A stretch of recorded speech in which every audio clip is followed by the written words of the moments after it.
Hey everybody, it's Zach from Myshire Farm. Today is our weekly Q&A for Caturnix Quail. Any questions you have, I will do my very best to answer. So I am going to get up the comments here. Give me just a second. So just real quick, an intro while this is loading. Number one, thank you for joining us. If you can, please hit the like button. I'd really appreciate it. I will get to your questions. So if you have any questions concerning Caturnix quail, just comment them and we will get to them. We do have quite a bit of people that show up every week and we hang out. With that being said, they always introduce themselves, let them know that they're here and where they're from. That's always fun to see where everybody's from. And we try to help each other. Obviously, I'm the only one talking, but if I don't have an answer, then a lot of people watching also have great answers as well. So this is kind of just a forum to help each other out raising quail. So that is what's going on here, and we will get started. Oh, remember, I was supposed to tell everybody, remember that we do the 18 and under contest every month. We pick a winner on the 1st. They email us at Zach, Z-A-C-K, at myshirefarm.com, or Jenna, J-E-N-N-A, at myshirefarm.com, and let us know why they want to start a quail business or being self-sufficient. And we pick a winner that is under the age of 18 because I think it's very important that we encourage the younger generation to be more involved with self-sufficiency and entrepreneurship and things like that. And Wynola Ranch has teamed up with us, and they also give a cage away. So the winner will get 60 mixed eggs from Myshire Farm, and they will also get a Wynola Ranch cage, which is really cool. So that is something I was supposed to say, and I think that's all I have. So we will get started. Susan says, hello from Ohio. Welcome, neighbor. I am also in Ohio. Clayton says, hello from Central Washington. You are a little further away. Scott says, back again from Michigan. Welcome. Jake says, North Texas again. Glad to be here. Glad you are here as well. Sammy says, hello from Texas. Curtis from Eastern Washington. Interesting. Got a couple Washingtons already. Clayton says, 100 out of the 117 of your jumbos just went into lockdown last night. I will take those numbers on shipped eggs every day. Congratulations, you're doing all the hard work. All I did was send you some eggs. But hopefully next Sunday, you can let us know what the hatch rate was, and that is always fun to do. So if you have ordered from, I should probably make that clear. If you've ordered from Myshire Farm, feel free to let us know what your hatch rate is, and we can try to help or congratulate or improve or whatever the case may be. If you hatched somewhere else, this would not be the right place to say so as far as the hatch rate goes. Unless it's good, and then that's fine. Let's see. Julio from Rhode Island, welcome. Expedition Midwest says, who decides egg size, male or female or both? From Kansas. Welcome. Also, it's both. You need really strong male genes. It's a 50-50, to be honest with you, is what I think. Is what I think. Susan says, go Clayton. I'm assuming you're talking about the 100 out of the 117. So that is great. Ray says, hello from Houston. Welcome. Sexton Outdoors says, hello from Eastern Kentucky. Not too far away. Welcome. Let's see. Hello from Stuart, Florida. Day 15 on lockdown day. You're right there. Next week, you can let us know what the hatch rate is. Very exciting. Heather says, from Vermont, back again. Welcome. I'm glad to see a lot of people are back. Hopefully you guys are learning something or getting ideas on other things, so that's great. And if I give you any advice, that helps. If I give you any, it's only because I've already made those mistakes. So really the only reason why I do the YouTube channel mainly is just because at the time there wasn't a lot of information out there. There is now. They're starting to grow. But there's also a lot of misinformation out there, which is the kind of downside of so much information, which is still fine. But mainly I'm just trying to help you guys. I'm trying to answer any specific questions you might have, because it is very frustrating trying to get involved with something and you just can't find answers, you know? And it would be much better to ask than trial and error, you know? So, hello, could you speak a little bit about your cage and belt manure conveyor? We actually do not have the conveyor system anymore. We went to a gutter system instead. I just did a video on it, I don't know, 3 weeks ago, 4 weeks ago, don't know. It's in our tour. Oh, nope, I did a video just on that, and it's the new, I don't remember what I titled it. I think it's just new poop system. I don't remember, I'm sorry. But you can find it. It was just a couple weeks ago, and it goes into what we do now. Let's see. Kent from Springfield, Illinois, welcome. PG Bass Fishing from Texas, welcome. Deb Holtz from Woodstock, Georgia, got your eggs. That is wonderful. How did they look, Deb? And hopefully none were broken and all are viable and ready to go. Andrea says hello. Jack says hello from Hamilton, Ohio. That is not too far away. In fact, Jen and I were in Hamilton, Ohio today. Or that was Harrisburg. I don't remember. Hamilton's towards Cincinnati. We weren't there. We went towards Columbus. But I know where Hamilton is, so that's something. Kurt says hello from New York. Welcome. Stephen, I just spoke to you. I believe it was, what, Friday? Friday. Yeah, I spoke with you Friday. Your stuff is on its way. I shipped it on Saturday for you. But welcome from Bates City, Missouri. Bart from Virginia, welcome. Jerry Page from Mississippi, welcome. Very cool, you're the first Mississippi. Cindy says good evening, everyone. Charles Cruz says hello from Florida. Welcome.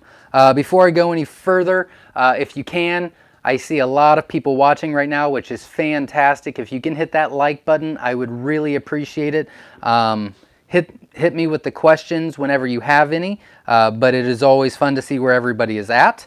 And I will try to answer your questions, but I would really appreciate the likes. Let's see, Unknown01, for a quail program the size of Myshire Farm, what is usually the profit made and how much money is needed to successfully operate? That is a whole hour worth of answers. Yeah, that's... I am very happy. I'll answer it this way. I'm very happy that we have always had the mentality of slow and steady wins the race.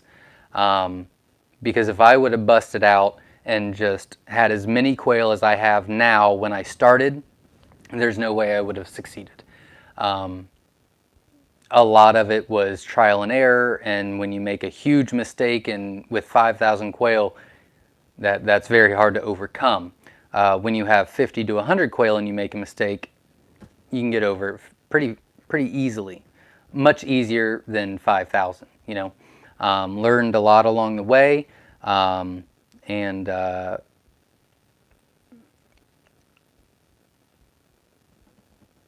I need to think about that question and how else I want to answer it. But that's a very good question. Very good question. I can tell you that if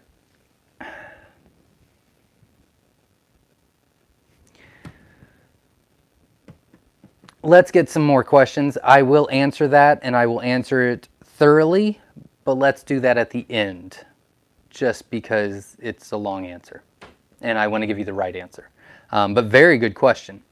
Miguel says hello from Oregon. Welcome. Bart from Virginia. Welcome. Billy says, hey, Zach, got 85% hatch rate on snowies. I won in an auction. That's great. Congratulations. Number one, you won an auction, which is awesome. Number two, 85% hatch rate on shipped eggs when it's still cold outside. That's fantastic. Good job. Very good job. Hot in the Shade Homestead. I like it. Hello from Maryland. Welcome. BYC Kiki from Texas is there. Hello, everyone. Welcome. Glad you're here. Stacy from Vermont says hello. Andrea Rose is from Tennessee. Mike from New Mexico. Welcome. Katernik's Corner is in the building. Hello, everyone. Terry here from Florida. If you have not checked out his YouTube channel, Katernik's Corner, I highly recommend it. He does amazing videos. He's doing a lot of stuff right. I mean, he's really, really good. We're actually going to collaborate together. I feel really bad. Terry's been on the ball. We talked a couple weeks ago, and I said I think we should do some stuff together, and he said absolutely, that'd be a blast. I think it would help a lot of people. We both got on the same page. He's done all this research to collaborate, and I have just dropped the ball completely, and he's asked me to do things. I will get it done tonight or tomorrow, I promise. I will be going out of town later on this week, so I have to get it done, but I will send you everything you've asked for by tomorrow night, no matter what. But I'm really excited to start the collaboration with him. We are going to work on it this week, and that's going to be pretty fun. So you'll have kind of a production standpoint and a hobbyist standpoint.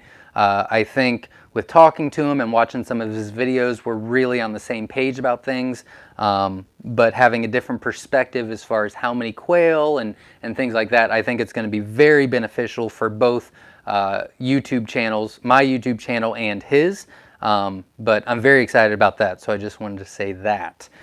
Dave says, hello, I'm back again from Pennsylvania, welcome. Adam from Wales, I know it is midnight there, maybe later, but I appreciate you showing up. I hope I can help a little bit today. Felipe says from Richmond, Texas, hello. Papa's doing okay. He's doing fine. This week has been rough for everybody. We have been stretched on getting everything done. So everybody's kind of working on their own things. He's got 2 projects that he really wanted to get done, so he is not on tonight.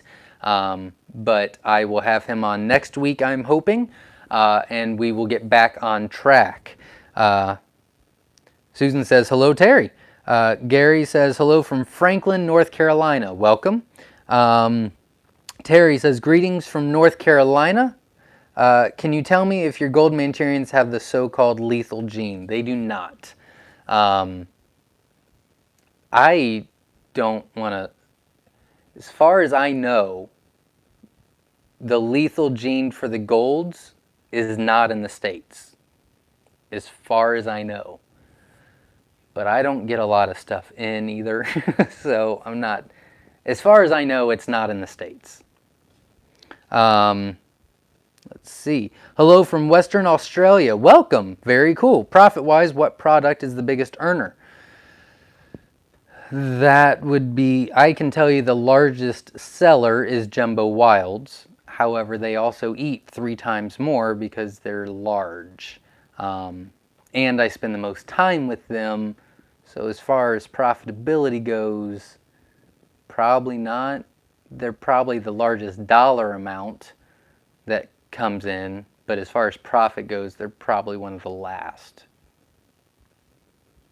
Yeah. Yeah. But I think that anyone that's trying to sell Katernik's quail really needs to have jumbos. Like the jumbos need to be your backbone, and everything else is, I mean, it needs to be just as strong, but the jumbos needs to be your foundation, if that makes sense. Hopefully that helps.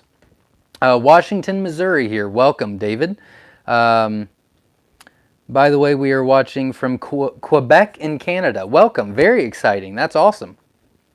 I'm the one who you helped with the shipping on eBay last week. Oh, okay. Very cool. Very cool. I'm glad that worked out. Joe from Arizona saying hello. Welcome. Michael Smith says hello from Northwest Ohio. Hello, neighbor. Tweetstorm. I love that name. I love that name. Tweetstorm says hello from Texas. A lot of Texans here tonight. Very cool. Joel says Champaign, Illinois here. Have you come through yet? Nope, I'm coming through Thursday. I'll be leaving Thursday. Well, how I make my trip is I leave at midnight Thursday morning, Wednesday night. Like I leave at midnight. I get where I need to go by about 4 p.m. and then I try to drive back as much as I can the next day, and then I stop. And then I will be back Friday around. I'm hoping by 4 is what I'm hoping. Typically, because I stay up for 55 hours straight, because obviously I don't get to take a nap on Wednesdays. I got stuff to do, especially since I'm leaving. But typically I sleep in when I stop for the night, and I can't get myself to move. But no, I'll be leaving Thursday. So I'll be driving through Champaign sometime Thursday, sometime Friday. Both. I got to drive through both. Steven says, hello from Kentucky. We are currently hatching your eggs. Wonderful. What day are you on? How many did you order? Tell me everything. Val's Homestead says, hello from the UK. Welcome. I'm glad you were here. You were usually always here, so I appreciate that. Before I go any further, I will keep going, I promise.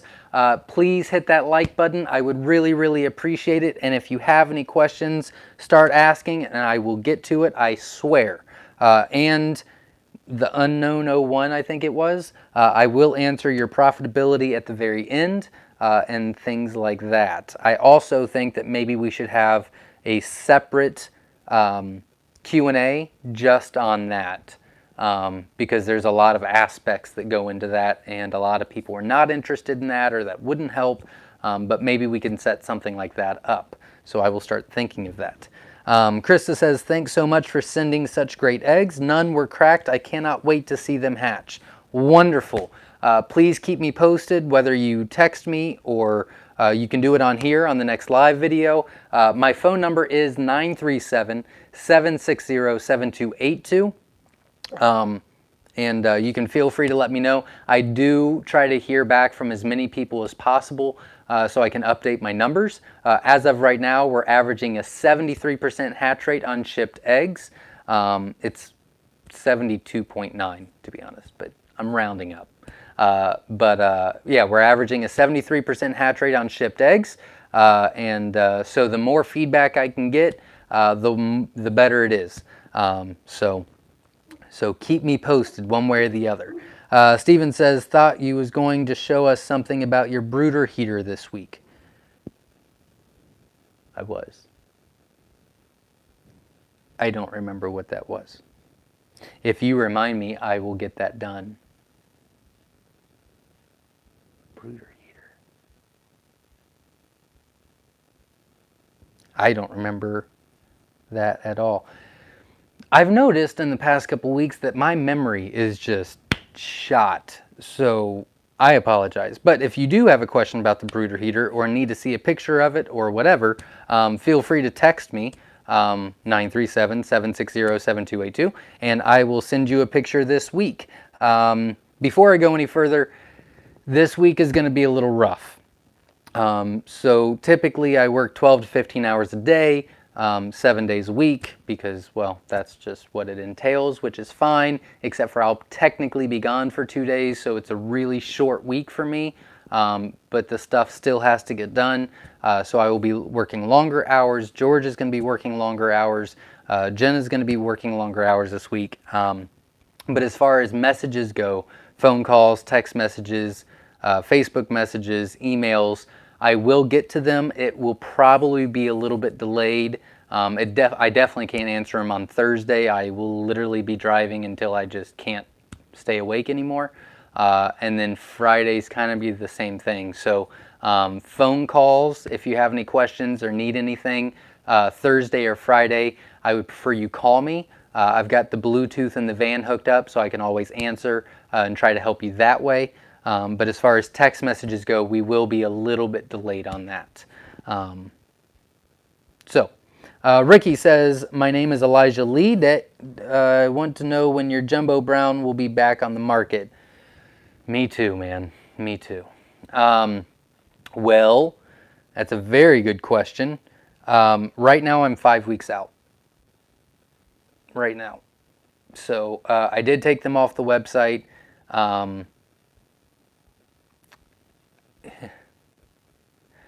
hoping in 5 weeks.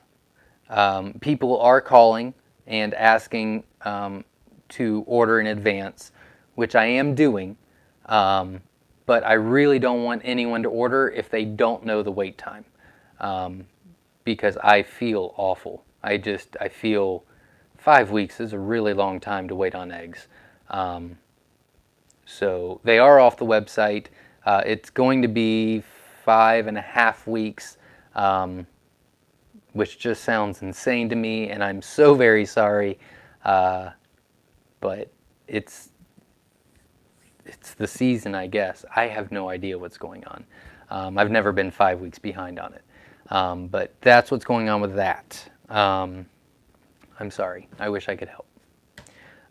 What week can I start vent sexing my Growfy quail? Very good question. I vent sex them at 6 weeks. However, I've done it a couple times. So if you're familiar with it, then I would say you can easily do it at 6 weeks. If you're not very familiar with vent sexing, I always recommend you wait until 7.5 weeks, and then you can tell for sure, because the worst thing to do is vent sex and have a male cage and then a breeder cage, and then you vent sex wrong, and then you've got 3 hens in this cage, and you're like, how am I getting these eggs? And so you have to do all the process again. So patience is a virtue if you're not familiar with it, would be my answer. Michael Smith says, Caterni's Corner. Hello, Terry. Yeah, he is on. Let's see. Steven says, how long should I wait after the first hatch to open the incubator? That is a great question. I have had that question quite a bit of times this week. So you can see a lot of stuff on there. I've seen people say that they wait 72 hours. I don't recommend that. You can. In theory, they would be fine for 72 hours in the lockdown. I remove them every 24 hours. The first 12 to 14 hours, they're still pretty wet. And then at 24 hours, they're fluffy, they're dry, they're ready to move around, they're active. And so I take them out at 24 hours. We have taken them out at 48 hours before, and they do just as well. But they stare at me while I work. And they're like, hey, I went out. And I'm like, hey, you're not supposed to be out. And then we have a conversation, and then they always win. So now my rule of thumb is I will let you out tomorrow. So 24 hours is my recommendation. Very good question, though. And I'm sure a ton of people had that question as well, because I've had numerous amounts of questions like that this week. Hi from the UK, back again. Welcome, Scott. Thank you for joining. I appreciate it. Curtis says, is incubating quail eggs any different from chicken eggs besides time? Is their temp humidity requirement different? Here's a fun fact. I have no idea, because I don't have chickens. We've had them in the past. I can't remember. I think it's different. I think the humidity is different. But I don't know. But here, I can tell you what they are.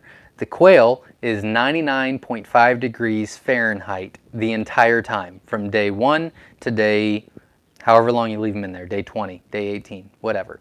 The humidity for the first 14 days is 45%, give or take 5%. So 40 to 50 really is ideal. 45 is perfect.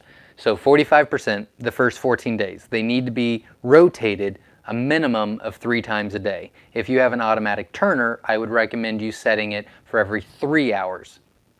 And then at lockdown, you don't rotate them anymore. You lay them down on their side, and then you boost the humidity up to anywhere from 70, I'm going to say 65 to 75%. 70% is really good. I like to hit it 75%. I don't know why, I just feel like it works better, but the numbers are the same, whether it's 70 or 75%, as far as our hatches go. I just like 75%. I don't know why. George always asks me why, and I don't have a very good answer, except for I like 75, I guess. So, but that is the requirements for quail. I can't remember what chickens are. We haven't incubated chickens in a long time. Hello from Estonia. Really cool. Hello, Sander. Glad you're here. Grant says, hello, Zach. Sup, Zach? Grant from Michigan. Welcome. Michael says, been watching from Arkansas. Welcome. Thank you so much for the help. Your videos and information has been great. That's wonderful. I'm glad they are. A little side note, I did get a comment that I saw, and the problem is I don't feel like I have enough time in the day to do anything really, but to do everything I want. But I am going to make time after this trip to sit down. I think it's a very good idea to organize my YouTube video, because we do have quite a bit of videos on there.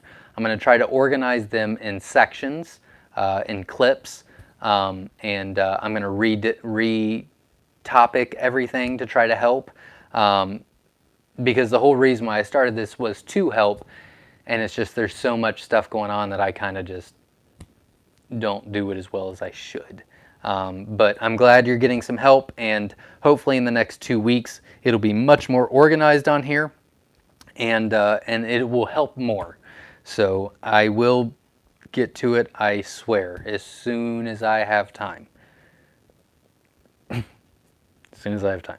Hello from Piqua, Ohio. You are literally my neighbor. I mean, you're, I don't know, less than an hour away. So welcome. Miguel says, congrats, Billy, on the 85% hatched. Absolutely.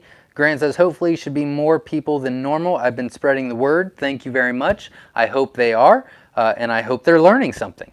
Ray says, hey, from Terry at Coturnic's Corner. Nearly finished with your stacked cage system. Thank you. Wonderful. He does have a video of how to build your own incubator, which is phenomenal. He also has a video on cages, which is really good. So you should check those out as well. And that's at Coturnic's Corner on YouTube. Gordon says hello from Oxford Station, Ontario, Canada. Welcome. That is 2 Ontario Canadas tonight. So welcome. Sorry I'm late. Not as good at getting dinner at 6ish on Sunday. Absolutely, I completely understand. We usually have dinner at 6 here, and then I go live at 7. But with everything going on and the weather changing and so much stuff to do, dinner's usually at 6:35, and then I'm scarfing it down, then I'm running upstairs, and so I get it completely. Unfortunately, I literally don't stop moving until dinner, and then I feel like if I push it back till 8 o'clock my time, then a lot of people is really late.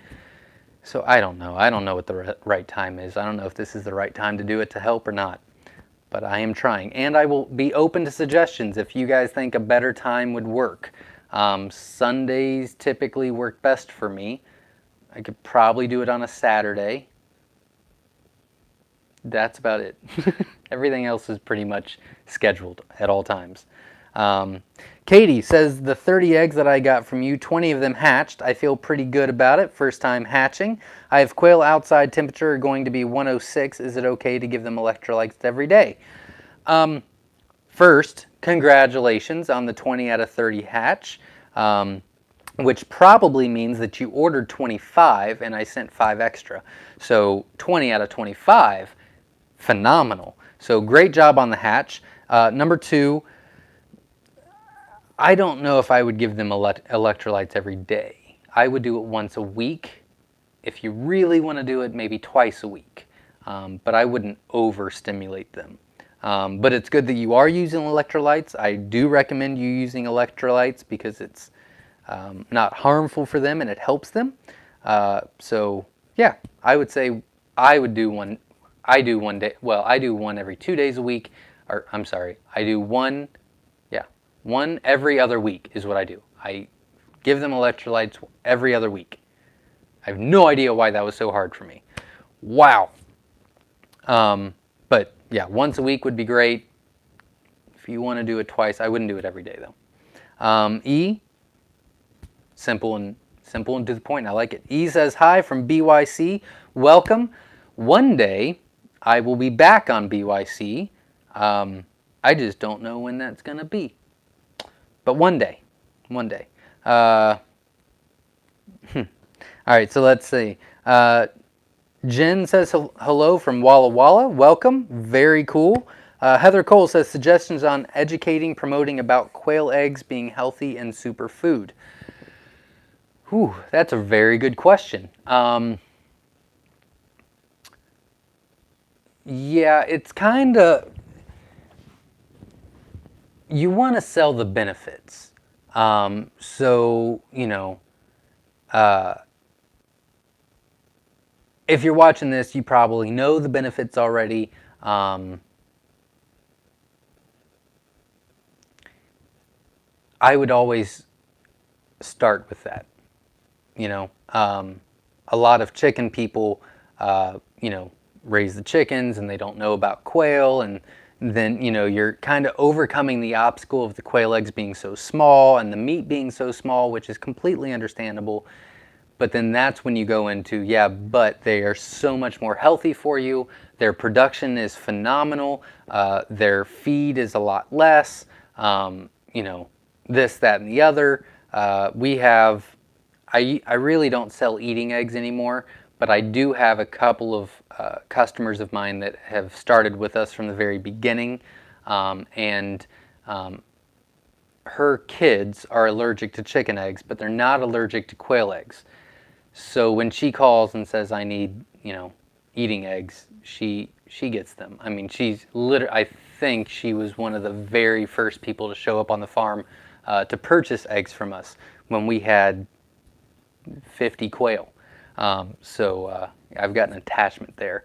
But yeah, you just want to keep selling the benefits of them. And you want to do that with everything, you know.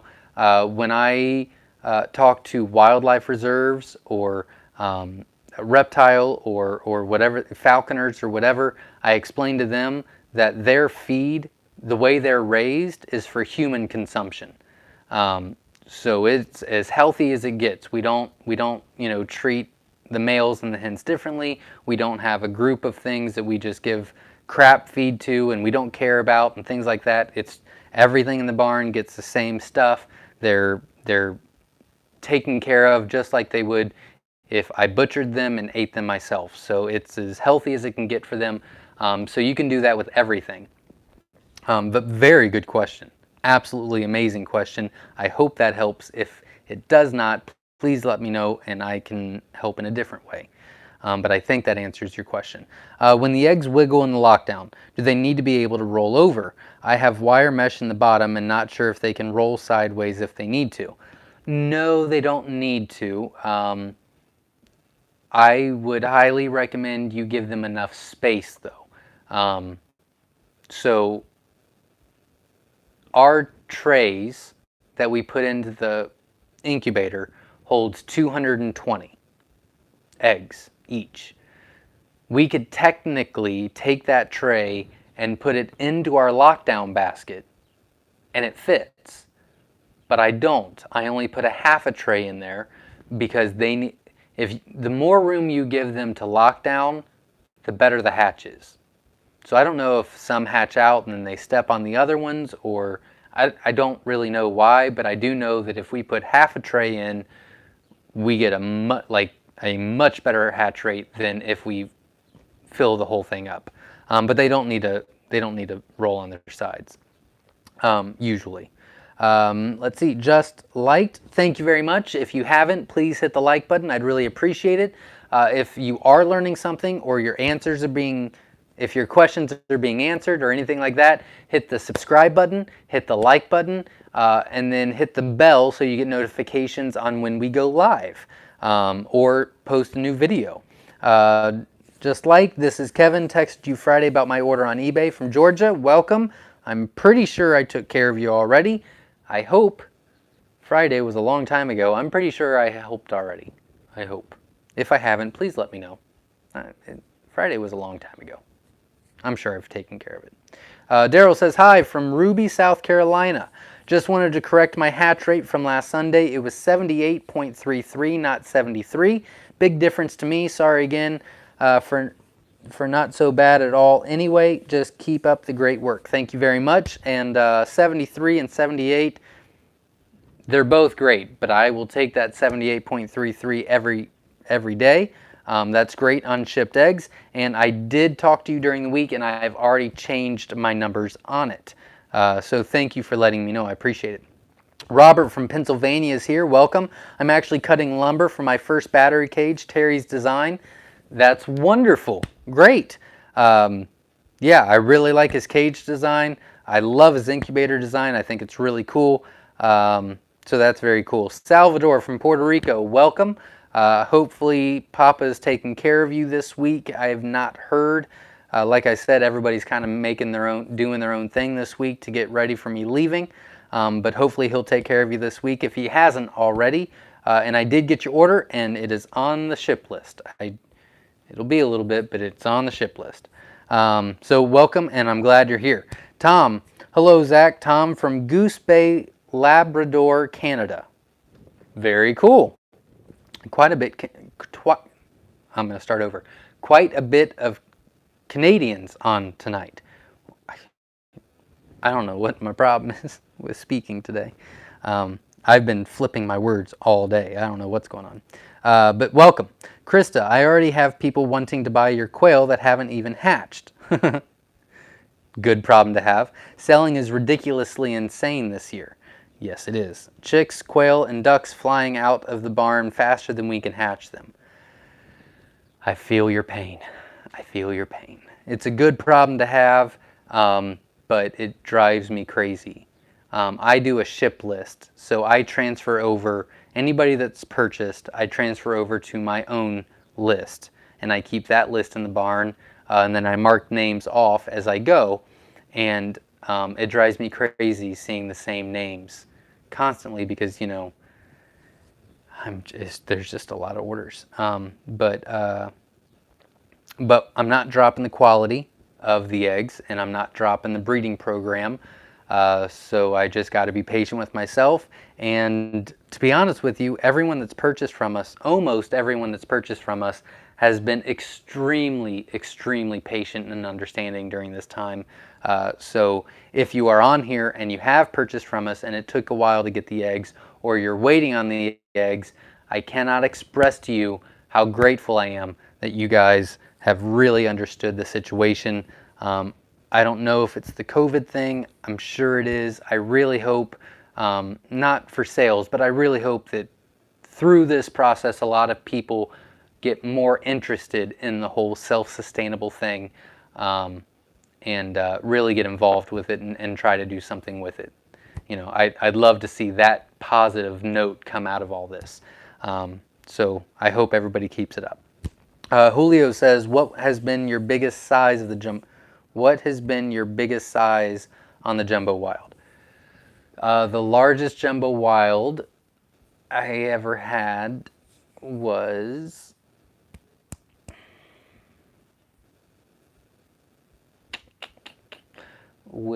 I had that cage. I had a cage of jumbo wilds. It was a smaller cage. I think there was 25 hens in there, and they were all above 16 ounces.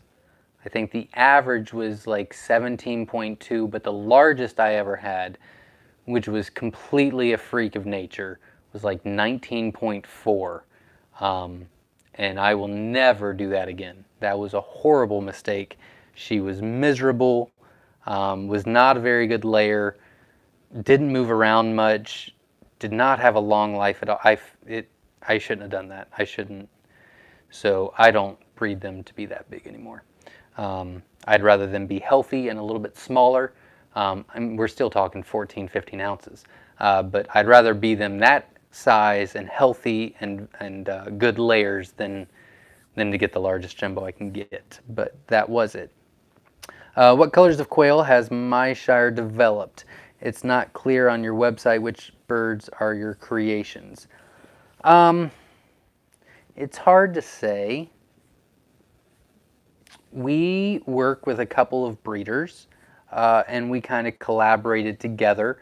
The ones that I'm working on now, I did not collaborate on. One I did. The pansy fees,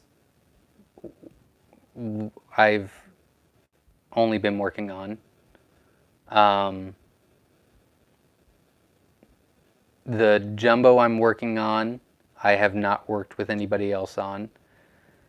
And the 3 other colors that we're doing research on, we haven't worked with anybody else. Almost everything else we kind of worked with another breeder at some point in time doing something. So I would say the first one that we, well, that's hard to say. That's really hard to say. We have, I'm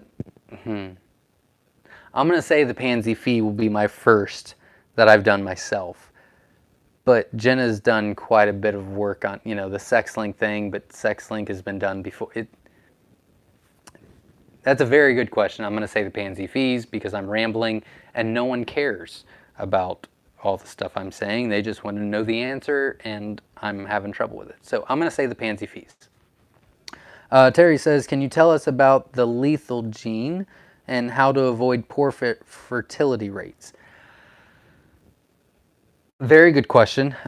You're talking about the gold gene. I don't think it's in the States. I've never experienced it. Now, when we got the SSCs in a long time ago, we were still getting it. I know that there's it's not lethal.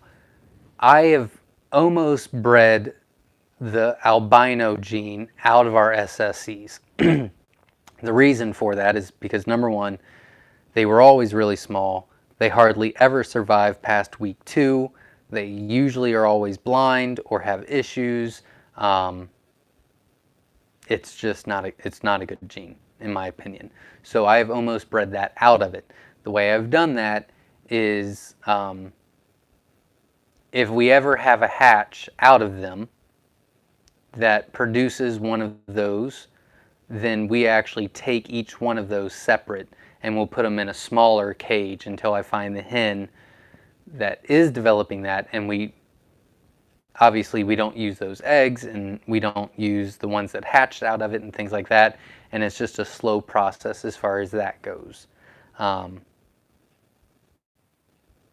to avoid poor fertility rates, pretty much the same thing. You pretty much kind of want to mark the eggs, We've done that before where we've had, 5 hens and 1 male in a cage for research, and then we'll mark, which ones come out of which. We'll have little dividers.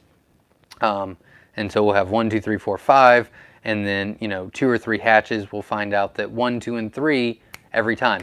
They're hatching out, they're healthy, they're hatching true. 4 and 5 is not hatching true, barely fertile, whatever the case may be. We obviously don't use 4 and 5, we use 1, 2, and 3. So kind of goes back to the whole use the best of the best kind of thing every time. And know what you're putting in, where it's coming from, as much detail as possible. Hopefully that helps. I hope that answered your question. All right, so I am way behind. I'm going to start talking a little bit faster and not rambling as much, which I'm sure everybody will enjoy. But I would really appreciate it if you hit that like button. Thanks. All right, moving forward. Mike says, do you base your hatch rate on total eggs in incubator or on number of eggs that are viable going into lockdown? You can find both answers. This is how my brain works this way. I base the hatch rate off of what you ordered if you're doing shipped eggs. So if you ordered 50 eggs, I sent you 60. But I would just do the hatch rate on the 50 because that's technically what you bought, right? If you're hatching your own eggs, when we do fertility rates and hatch rates, we base it off of everything we put in. So whether it's fertile or not fertile, or whether it developed all the way and didn't hatch, or whether it developed for just a few days and then stopped developing or got cracked by the incubator, it doesn't matter. we put in this many eggs, and that's what we're going to base it off of. So it kind of, it's kind of different because, like I said, if you ordered 50 and I sent you 60, you only paid for 50. So I would base your hatch rate off of the 50. But if it's your own eggs, whatever you put in is what you put in, and that's your hatch rate based off of, if that makes sense. I hope that answers your question. I do know that people disagree with me, and that is completely okay. I know that some breeders will say that you base it off of your candling, so you base it off of what you put into lockdown. I just think that if you bought 50 eggs, it should be based off of 50 eggs, not 35 that were fertile, because the 15 are not your fault. So that's kind of how I look at it. But Beth says hello from Tennessee. Welcome. Herman says hello, Terry at Coturnic's Corner. Kiki says, oh, she's not talking to me. Never mind. Do your own thing. Claire, how do you select for large eggs? When we do our breeding program, we do have cutoffs for egg size. It is a little bit more lenient than the weight. So we have cutoffs for egg size. We have cutoffs for live birds. And we have cutoffs. So I'm just going to go into this question for just a minute, just because I know a lot of people ask this and a lot of people are interested. What I would recommend you doing, first and foremost, is having a breeding program. You can come up with whatever breeding program you want to do. My breeding program, I do by, I'm a little lenient on the egg size. I put a lot of the eggs in. Now, if they're under a certain ounce or a certain gram, then I don't put them in. So we do weigh the eggs for our breeding program. After that, we weigh them at 3 weeks, 6 weeks, 8 weeks, and 10 weeks. And there's cutoffs for each one. So if they don't make weight at 3 weeks, then they go in a separate area. And those will still grow out, and we'll use them for mixed eggs, or we'll use them for breeding, or research, or we'll use them for something. But they do not go into my jumbo pen at all. Even if they catch up, there's some that did not make weight at 3 weeks, but now they're 14 ounces. But it doesn't matter to me. They were behind the 8 ball, and so now they can just go into a mixed cage and make those birds bigger. So there's a cutoff for the eggs, there's a cutoff for 3 weeks, there's a cutoff for 6 weeks, there's a cutoff at 8 weeks, and then there's a final tally at 10. Really, my last cutoff is really at 8 weeks. If they're not 12 ounces at 8 weeks old, then they're not being used at all. And typically, if they're 12 ounces at 8 weeks, they'll at least hit 14 ounces at 10 weeks, which is my cutoff. But very few do not make it once they get to that 8-week mark. Most of them are already out. So, and we do that for everything, not necessarily the weight. It depends on what we're working on. So all the jumbos are weight based. And then, we've got the pearls, and we've got snowies, and we've got growl fees, and we've got fab fees, and we've got this, and we've got that, pansies. Those are based off of colors, and really colors alone. Now this year I am going to be working on the egg size, but I will not be working on the weight. I will only be working on egg size and color this year, and then once I get the egg size of where I want it, then we will work on weight. But I am a big believer that you take one step at a time and not try to do everything at once, because if you do everything at once, well, then your quality is going to suffer at some point, because no one has the time to do all of that, So anyways, that would be my answer. I hope that helps. Hello. I'll have to order jumbo someday. I would love to help you someday as well. Brian says, greetings from Central PA, Pennsylvania. Welcome. Placed an order of another mixed 25 count. Can't wait to get them. Wonderful. I think I remember you ordering almost 4 or 5 days ago, if I'm correct. I can't remember everything's. I remember your order. Your order should be going out this week. I believe it's Wednesday, but it could be Saturday. But yeah, the mixed eggs are about a week out. And I think you're coming up on that week, so you should be top of the list. So very exciting. Please keep us posted on when they arrive and how they look and the hatch rate and all that stuff. Hello. I can't pronounce the name, but hello. Felipe says, by the way, our farm name is, I'm going to say Saab Ranch Farms, which is very cool. Thank you for your answer. The new poop system is very interesting. Thank you. I really like it. Oh dear God, I hit the wrong button. There we go. I really do like the new poop system. It does save quite a bit of time, and there is very low maintenance on it, and I'm very happy with it. I was not happy with the conveyor system. Liked it for maybe 2 months, and then I was done with it. I threatened to go back to trays quite a bit. So they weren't listening to me, and they were putting the conveyor systems in the new barn. And finally, I got George on my side, and I said, "What about if we do this?"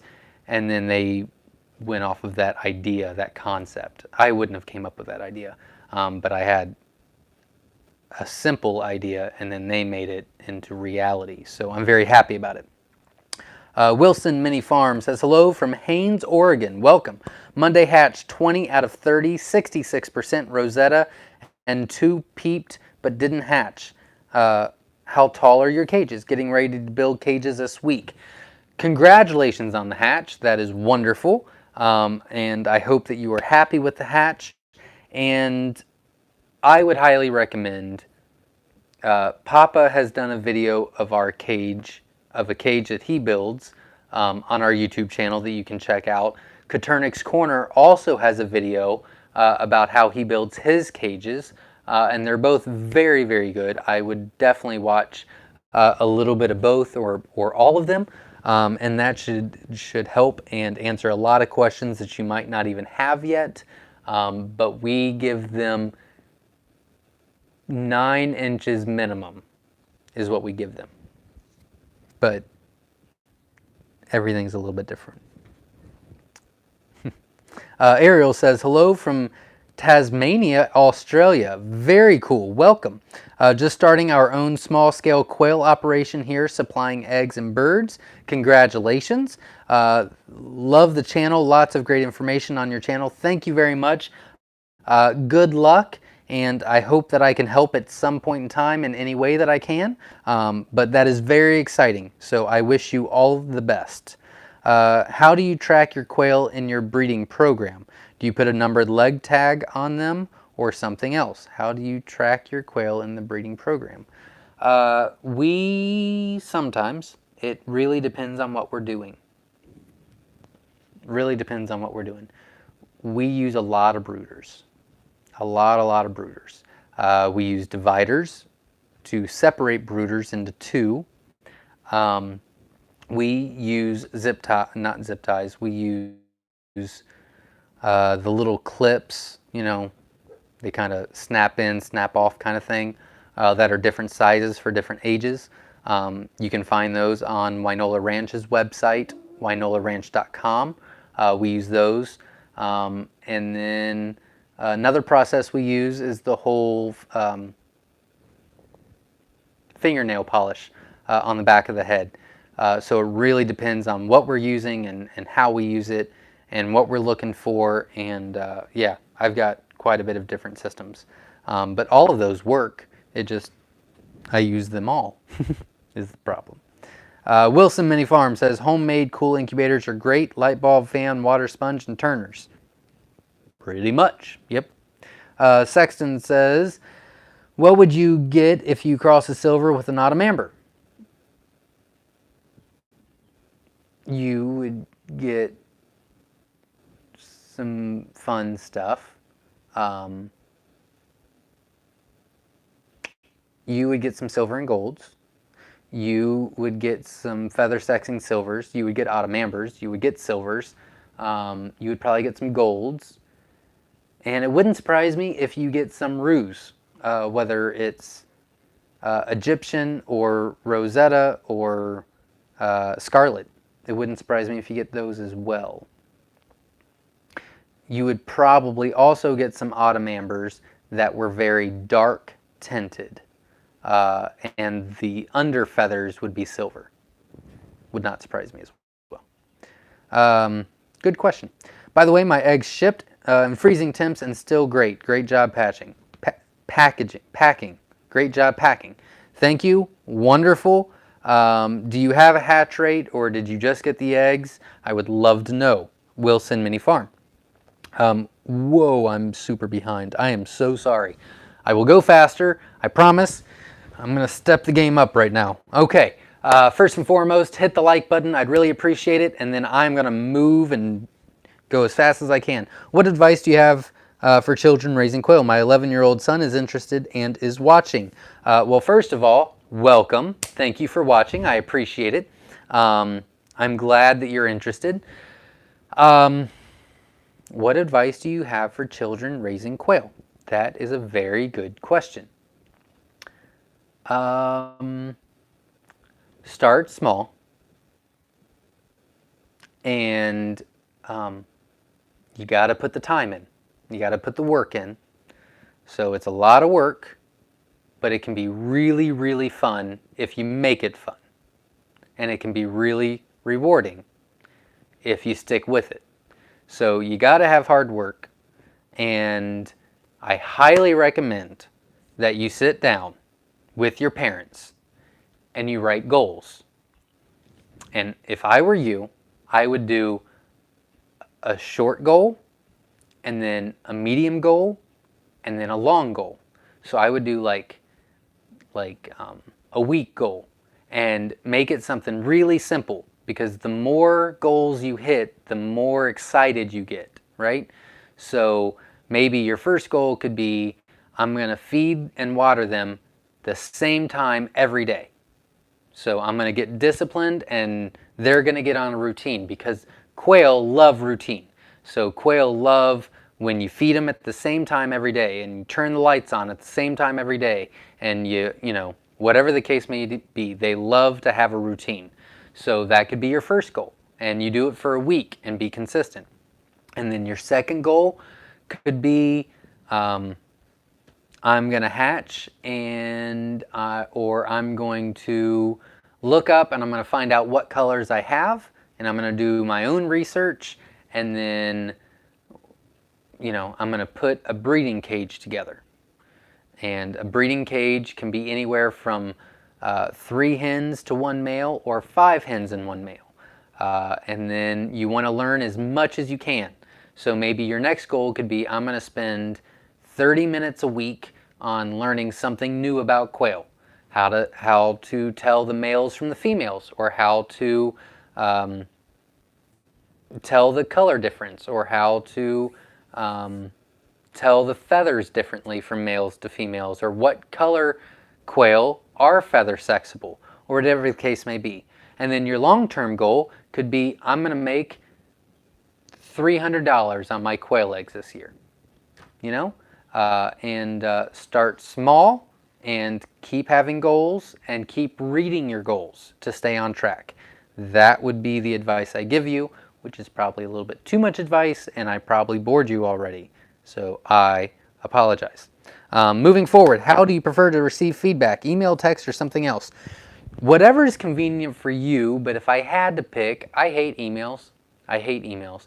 The problem is the email setup that we have, that we did years and years ago, which is a great email. It's zach@myshirefarm.com. So I love the email, but I don't have access to it on my phone, which is really annoying.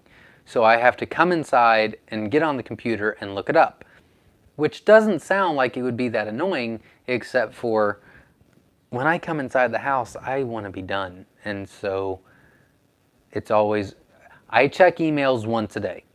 So I make sure I check them once a day. But I'm on my phone quite a bit. There's some days where I don't look at my phone because I've got to get stuff done, and answering a text every 5 minutes, I'm never going to get anything done. But usually I get caught up within 5 hours, 5-6 hours.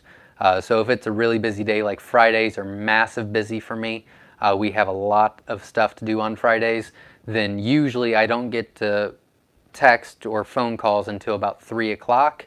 I get caught up and then I look again at about 7, and then I look again before I go to bed. So everything's pretty much caught up that way. But I will respond however is convenient for you. Let's see. My first order hatched 24 out of 29 for your record. Wonderful. I should probably have pen and paper is what I should probably have. I see my son staring in the window or the door. Hi, can you bring me a piece of paper and a pen? I need to write down the 100 out of the 117 as well. So thank you very much for letting me know, Brian, and congratulations on the absolute amazing hatch. You did all the work. Thanks, buddy.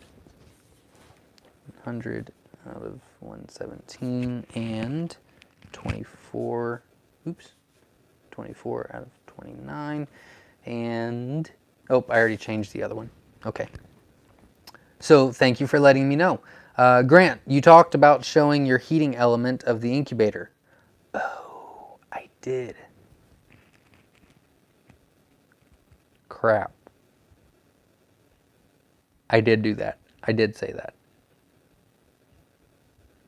Which also means I also said that Papa would be on this week. And I said that we would be in the barn.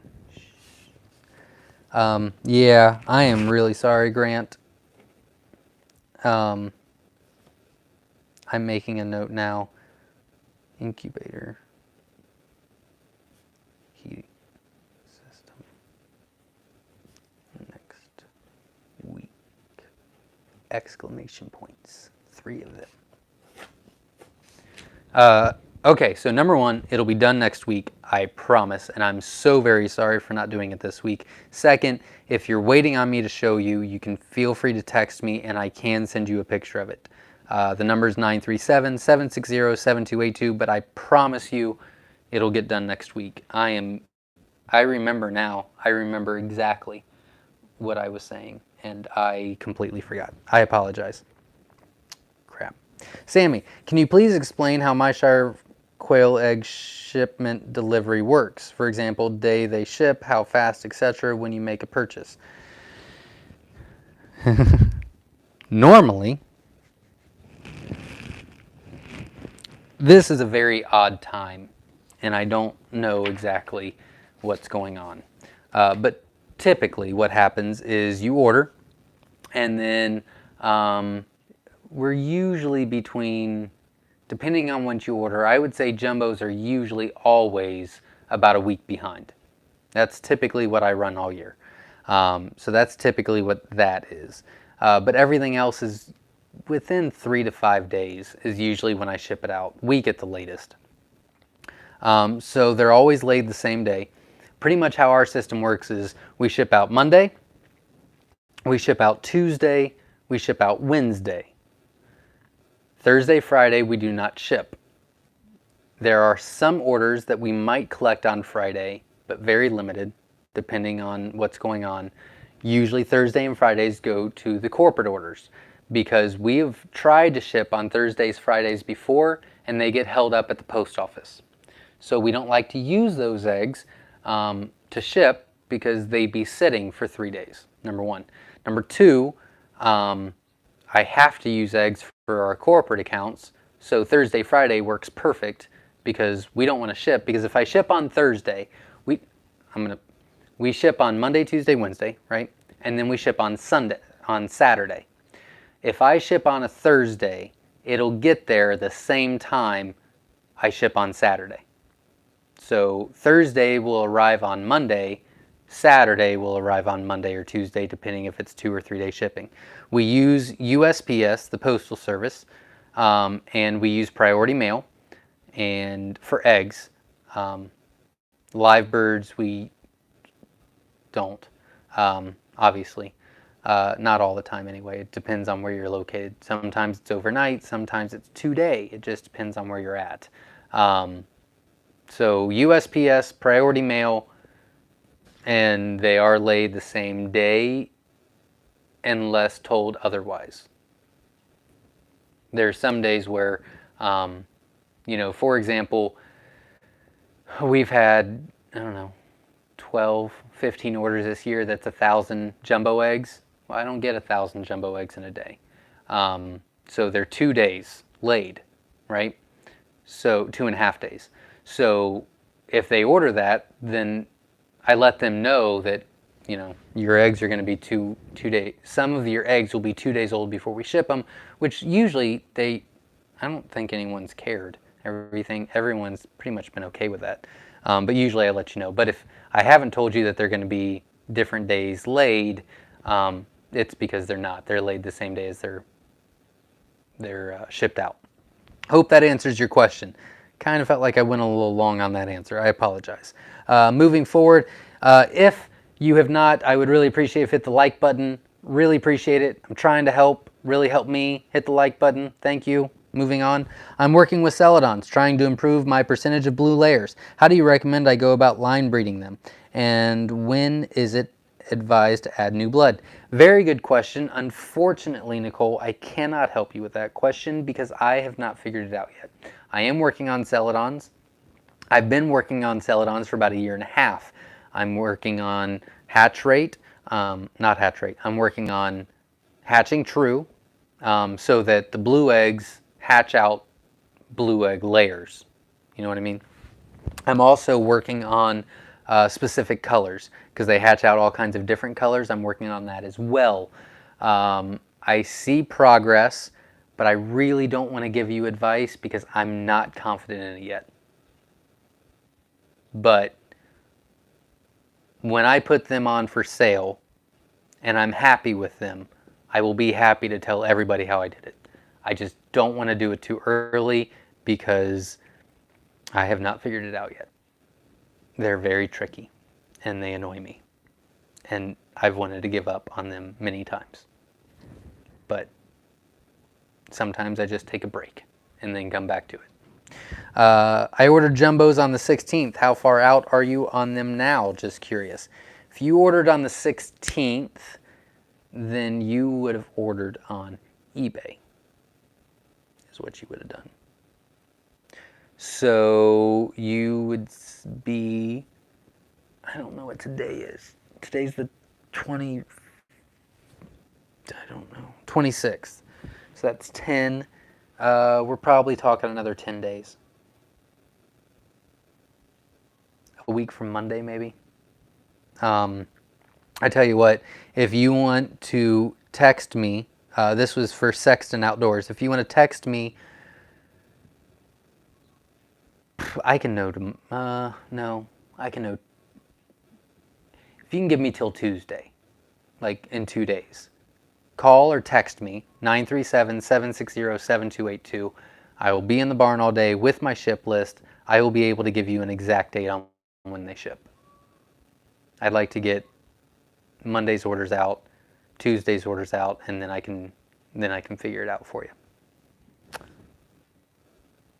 Plus, my list is on the tablet, and I'm using the tablet for comments, so I can't look right now. But feel free to text me, and I will be happy to figure it out for you. If you can, give me till Tuesday. If you really need to know, just text me tonight, and I will let you know in the morning. Deb says, I live in Georgia and got mine in 2 days. Georgia is 2-day shipping on eggs, yes. It just depends on where you're at.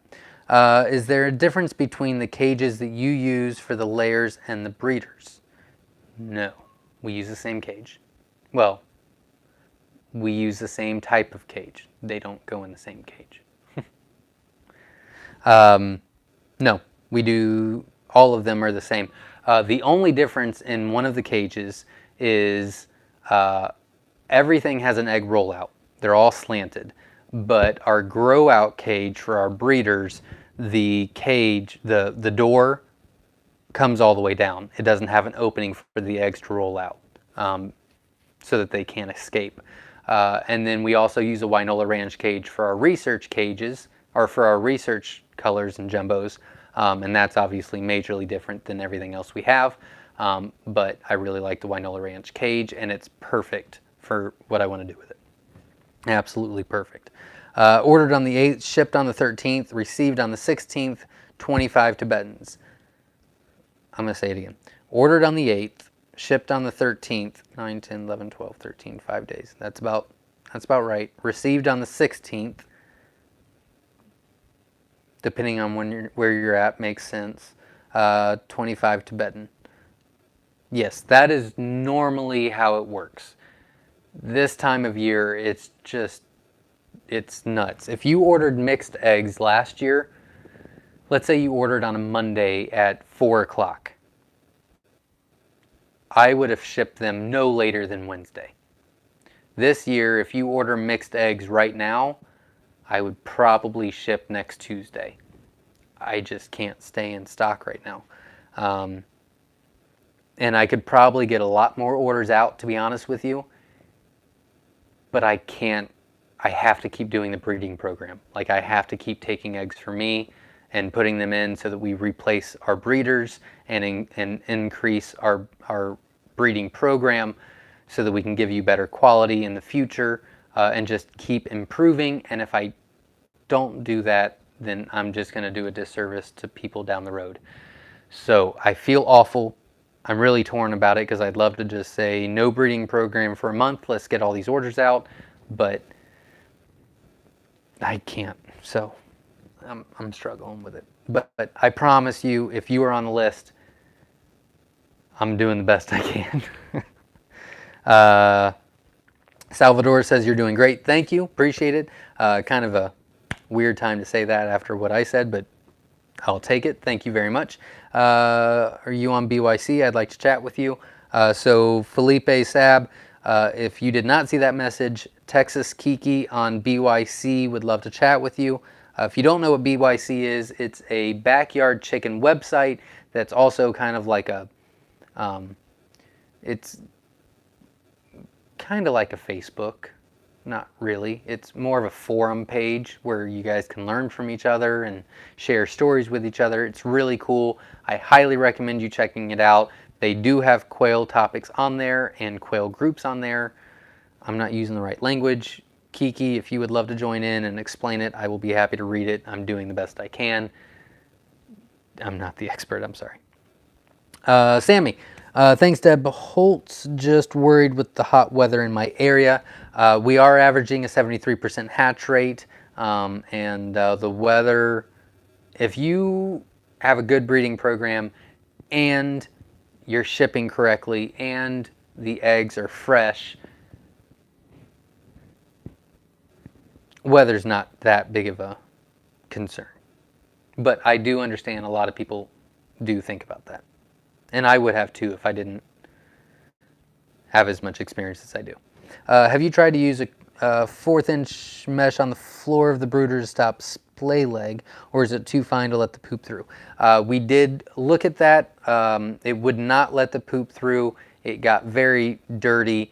And then if we didn't clean it out, then they would get the balls on their feet because the poop wouldn't go through. So that's why we don't use that. We do use blue paper towels for the first week. And we probably only get one out of every 2 hatches. Yeah, so one out of every, well, we hatch out 500, and we'll say 400. We hatch out at 400 a week, so that's 800.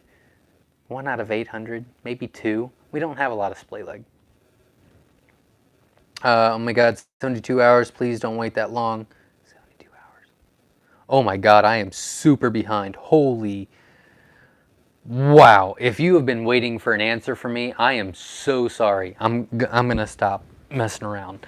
Yeah, don't wait 72 hours on taking them out of lockdown. But some people recommend that. Don't do it. 24 hours is great. If you want to wait 48 hours, then okay, but I do 24.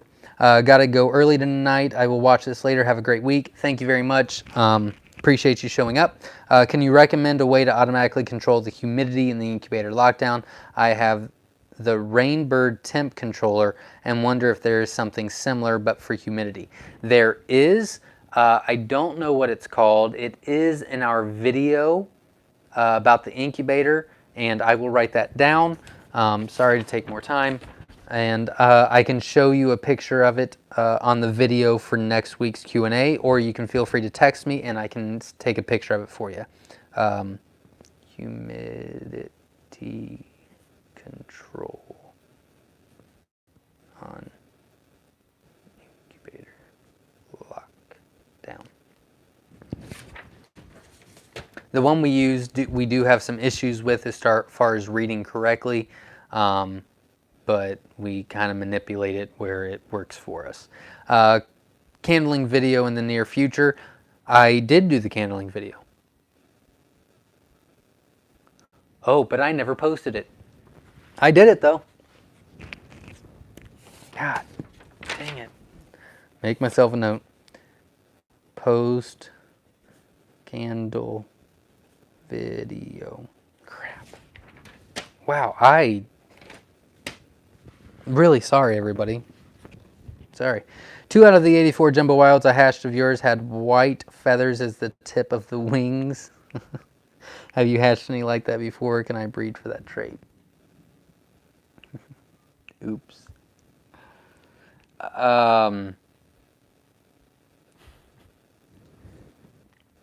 Yes, you can breed for that trait.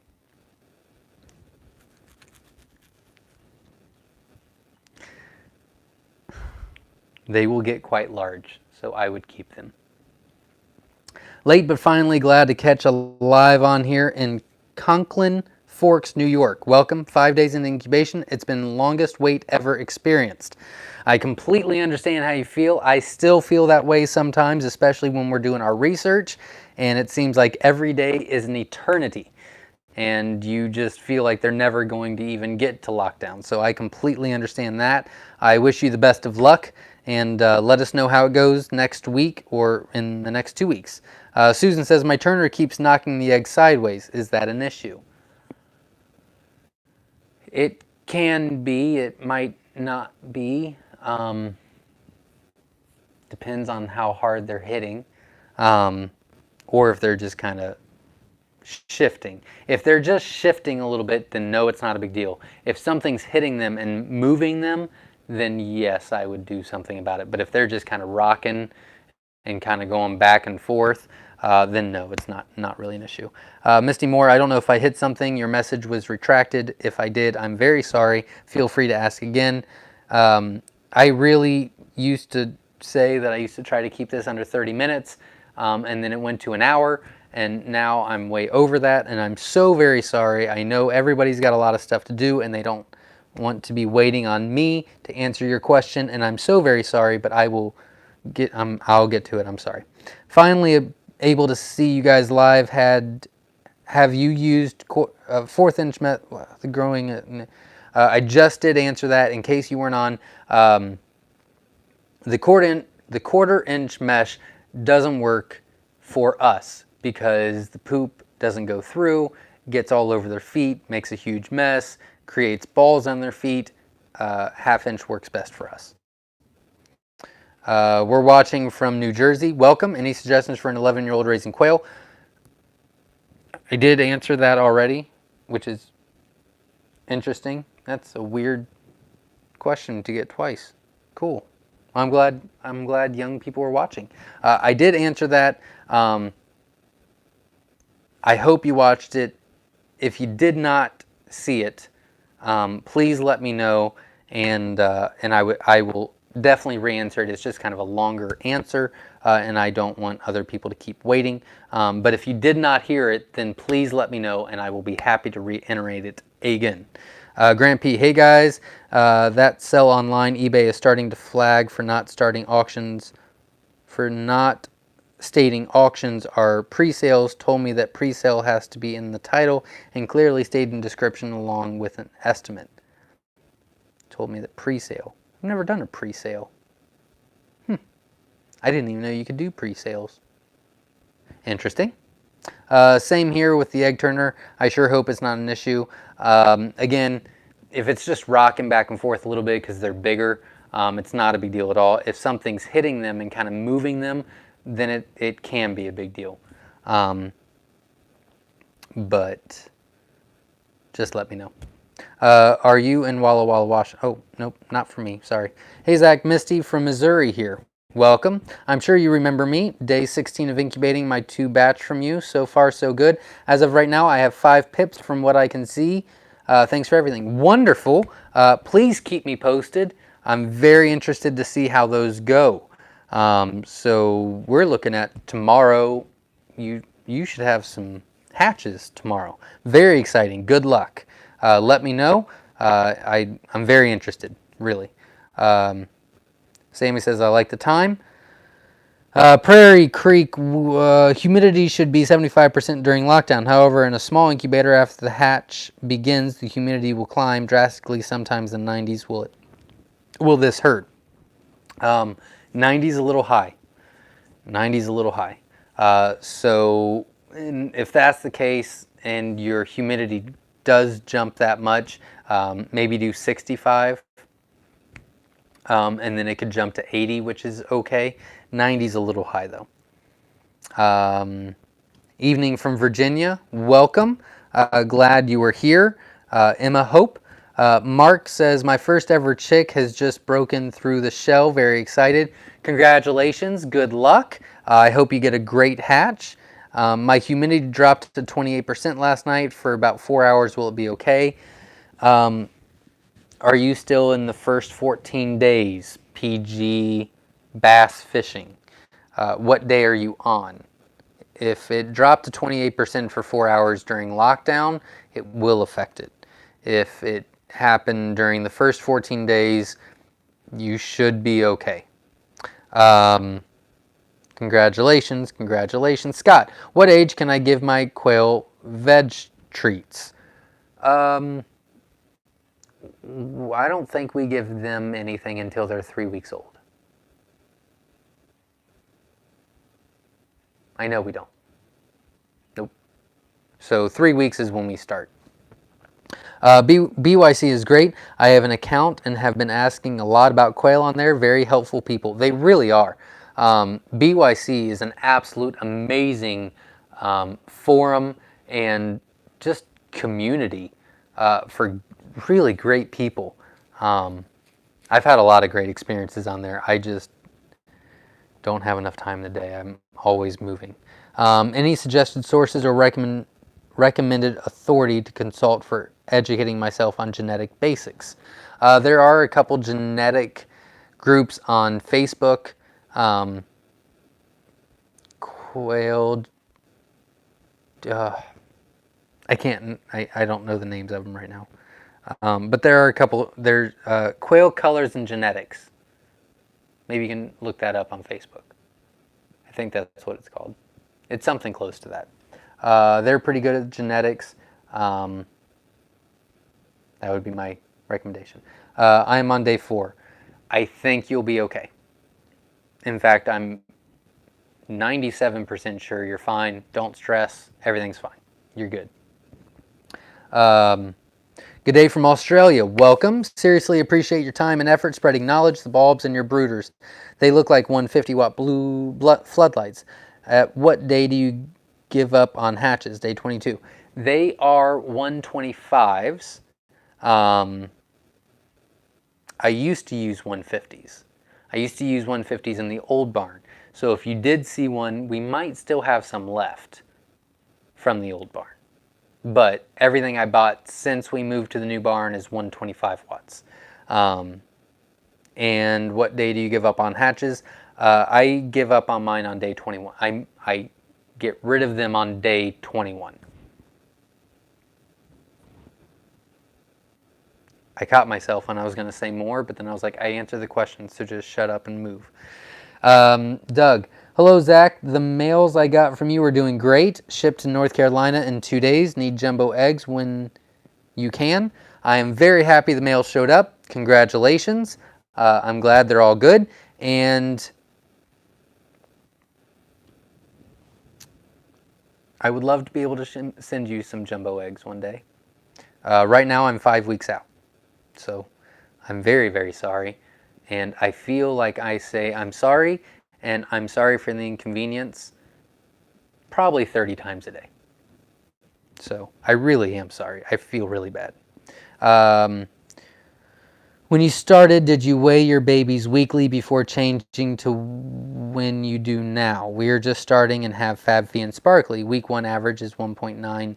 Week 2 is 3.45. Are those good averages? I don't think I've ever weighed any. Well, we have. God, that was a long time ago. Week 1. Week 2 was 3.45. Wow. Yeah, that's really good. For 2 weeks, 3.45 is phenomenal.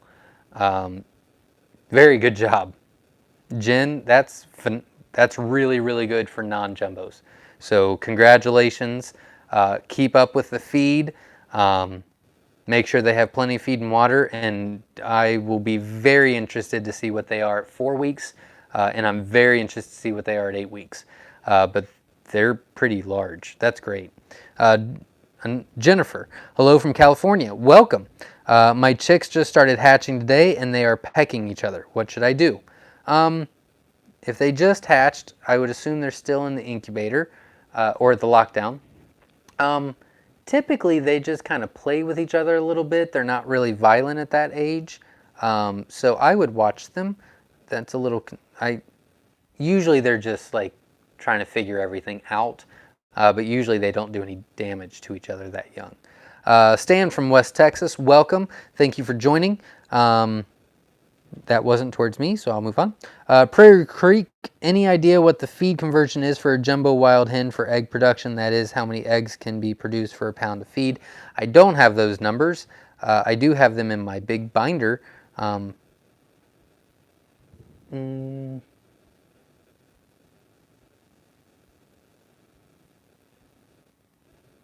Nope.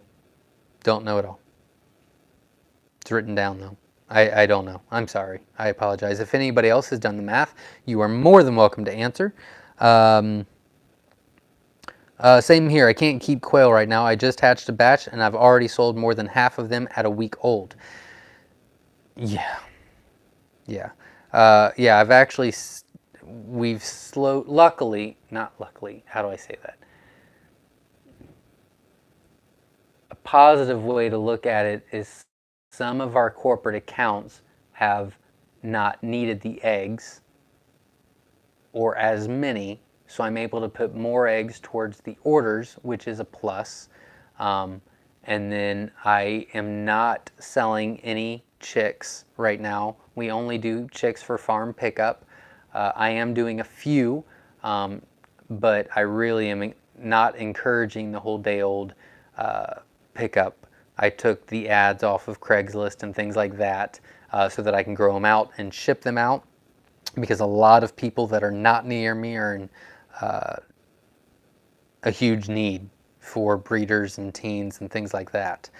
So I am trying to help you out as much as I can, but staying in stock has definitely been a problem this year. I think it's just I think it's a fluke. I think it's just the COVID thing. I have no idea. I will be more prepared next year just in case, but I'm not going to be getting much bigger than what I am already. Let's see. Marcus says, hey, Zach. Marcus from Bahalia? I don't know. Mississippi, though. Does layer feed affect the male birds at all? No, not really. No.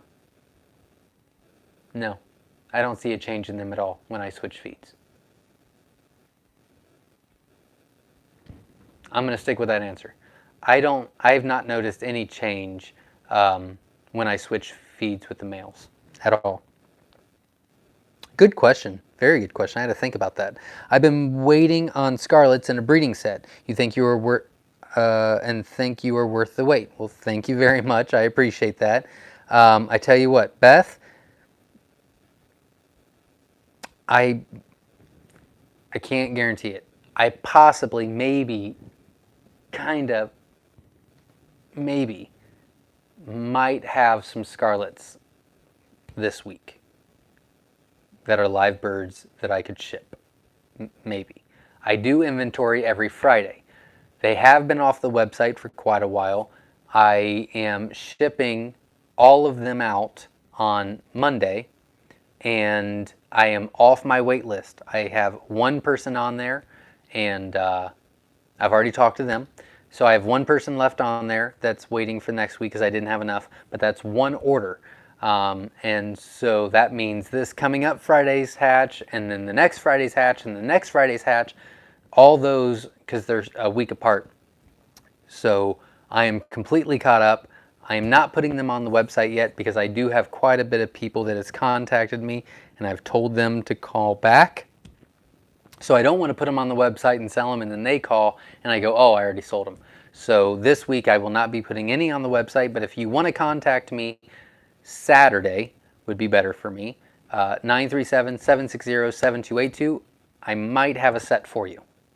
Possibly. I won't know until I do inventory. But fingers crossed, I hope I can help. We're very happy with the wait time given the circumstances. Very impressed with the variety of quail colors. Wonderful. Thank you very much. I placed the 110 Jumbo Wilds order on eBay Friday. See, my wait just started, but it's cool. I'm very sorry. I'm very sorry. I'm kind of lazy on that. The thing is for some reason, if I take an ad off, it deletes it completely. Like I can't just I don't want to start all over with eBay.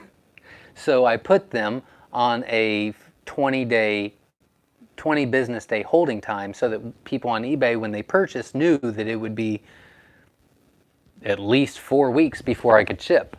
So I'm very sorry. I do think that you will be shipped out before eBay says, which is a plus, but not that, or not too much before. But I'm working on it as best I can. Thank you for being patient. Thank you for understanding. I cannot express to you guys enough how great customers have been this year. They have completely been understanding. I think there might have been 2 people that wanted a refund that I did right away, which was weird because I think they were waiting maybe 3-4 days. Everyone that's been waiting like weeks has completely been cool. And mainly I've noticed that as long as I can work with them and communicate with them and respond to their questions, most of the time it's really fine. It's when they can't get a hold of you and they have no idea is when it gets frustrating, which I completely understand. And I have been really trying to spend a lot of time answering those questions accurately and taking the time to really give them a good answer, because that's what I would want if I spent money on something. Grant says it is worth the wait. Thank you very much. I care. Thank you. Thank you for caring. What does SSC mean? SSC means the Schofield Silver Collection. Perry Schofield in Canada really kept the line alive and improved the line and worked the line for years and years. I mean, years and years. And then imported it into the States. I don't remember, 03, 07, I can't remember, a little while ago. And so that's what it stands for. That's what it's called, the Schofield Silver Collection. Can you please release the information from the genetics videos without the Q&A? Can you please release the information from the genetics videos without the Q&A? That has been on my to-do list. To be honest with you, I don't think I'm going to have the time to do that until fall. But that is on my fall to-do list, I promise. Because I think that would be nice. I can put that in a little blog on our website, and I think it would be very helpful. One day I will have the time to do this stuff. I'm so sorry. Nice research work. Thank you very much, I think. If you're talking to me, I think. I don't know. How much space is recommended between the eggs and the lockdown? I have 27 eggs in a 12 by 8 box and 12 by 8. Oh, yeah, that's plenty. Good. I mean, you're only talking... You just don't want them to be touching. You know, they'll obviously rock and touch each other, but then they can rock back and not touch each other. You just want them to have enough space where nothing's touching each other. So yeah, don't overthink it. Just don't have it full where you can't find another spot for an egg, because then your hatch rate will go down a little bit. What veggies do you recommend? Really, any veggie will work. No citrus. Citrus is not good for them, so no oranges. But they love cucumbers. They love apples. That's really what we use, is cucumbers and apples. That's really what we use. But they like all kinds of stuff. Jared Hill from Utah just joining. Thank you for joining. Thank you very much.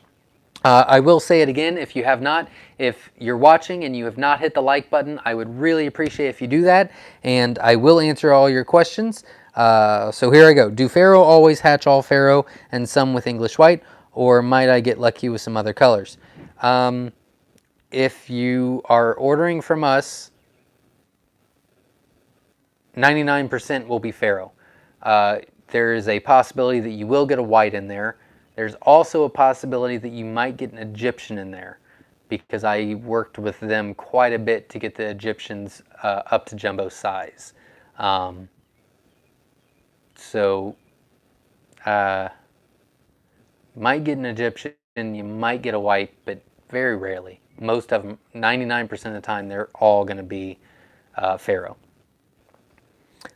Crazy question. Oh dear God, I had it. Sorry. Crazy question. Everyone, how long do eggs last to be able to eat? Also, do you wash your eggs prior to going into fridge? Very good question. We work with a couple corporate accounts, and we have determined that they are good for 2 weeks. They're technically good for a little bit longer, but we say 2 weeks to be safe. So they're good for 2 weeks. They don't have to be refrigerated, or they can be refrigerated, but they can't do both. So you can't put them in the fridge and then let them sit out for a week. So if you let them sit out, just let them sit out completely. If you put them in the fridge, keep them in the fridge. For 2 weeks is what we recommend. And yes, we wash the eggs if they're not going into the incubator. Very good question. At what age after hatching should loss stop?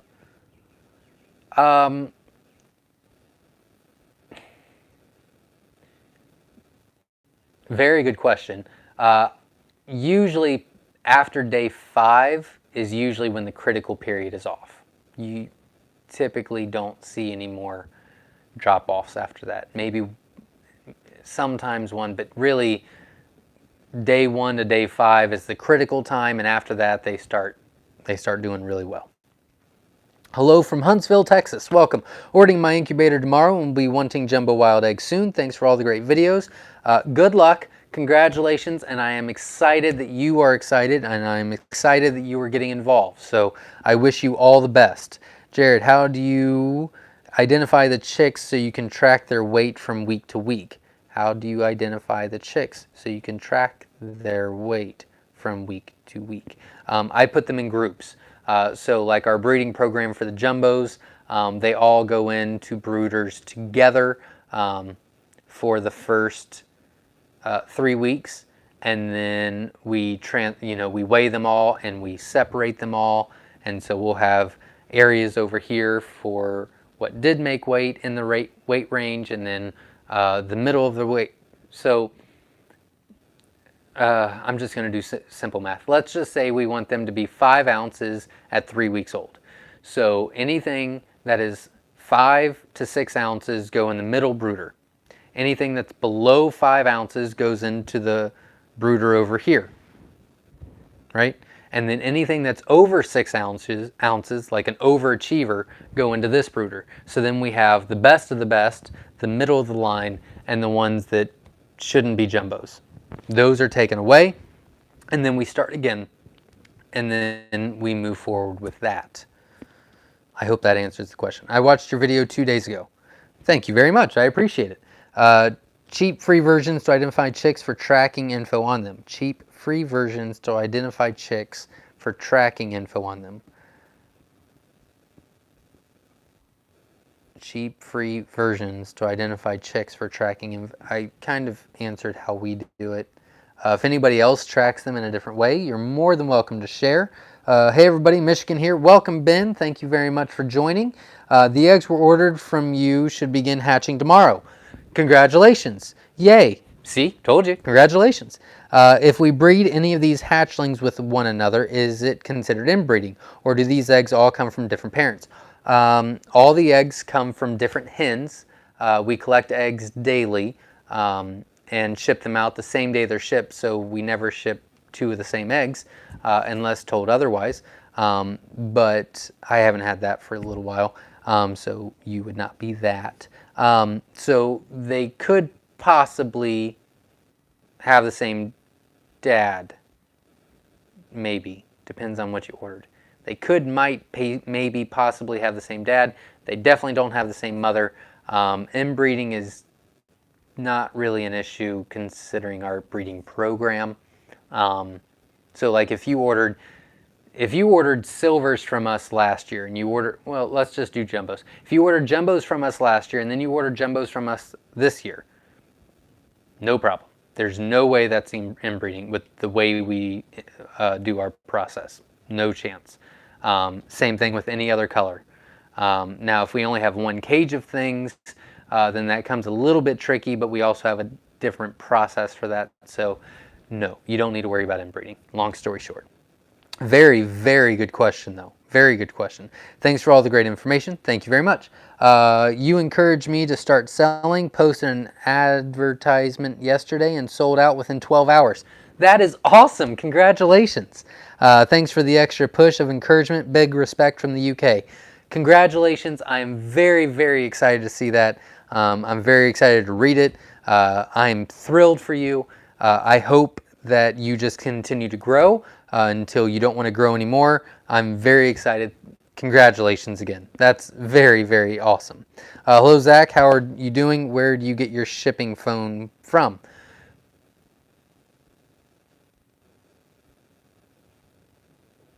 Oh, God. I think somebody asked me last week, too, and I couldn't remember. I don't think I said I was going to look.